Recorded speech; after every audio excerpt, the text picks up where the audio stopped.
Hi, I'm Jean Ann Wright, and for the past 25 years, I've been a professional quilter.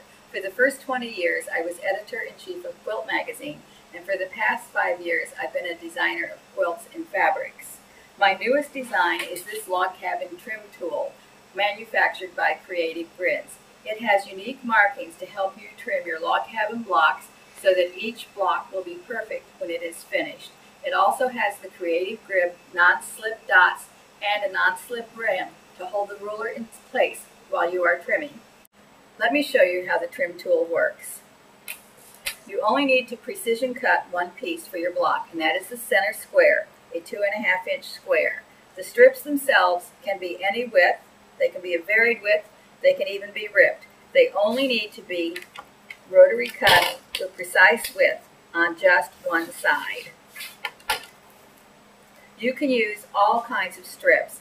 Here is the leftover binding strip that I have. Here is a strip that I cut away from the backing of a quilt. And sometimes I cut strips from yardage, and when I do, I cut them a smidge over 1.5 inches, so I will always have something to trim. One of the nice features of the log cabin trim tool is that you can save time by chain sewing. Here is my strip and my 4 log center squares in place. You can pin if you want, but you don't have to pin. You sew 4 rounds around the center square, and I finger press my strips when I'm sewing them in place, but before I use the trim tool to trim my block, I always press with an iron for a good firm press.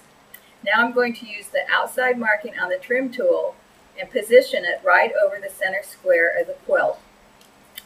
I'm going to trim up and across.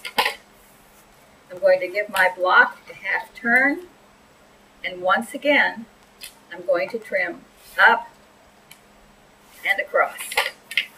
There you have it. My center of the block is trimmed. Now when I add my second strip, I only have to line the side that is rotary cut up against the edge of the strip, and it can overlap a little bit because that will be trimmed later.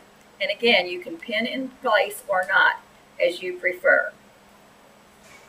Now that I've added my second round, let me show you how this one is trimmed. This time I'm going to use the middle square on the trim tool, and I'm going to trim up and across. Didn't quite get that one. And once again, I'm going to trim up and across. Didn't go through my seam allowance here. Here is my third round added to my trim tool, and I'm going to, as I have done before, trim up and across, and once again turn the block a half turn and trim up and across. So there you have it, a perfectly trimmed log cabin block. You can see how quickly it goes. Now the courthouse blocks are also trimmed the same way as the log cabin, but the half log cabin blocks are trimmed a little differently, so I want to show you them. Because in a half log cabin block, you don't have a center square, you always have a square up in one corner.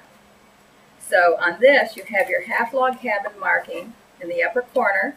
So I position my block on my cutting pad with the square in the upper right corner.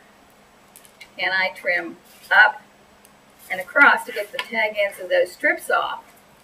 And then I turn my block a half turn and my tool a half turn. And now I'm using my log cabin squares to trim the strips up and across. So there you have it, trimming your log cabin blocks, your courthouse step blocks, and your half log cabin blocks with the new log cabin trim tool by Creative Grids. Have lots of fun sewing your quilts.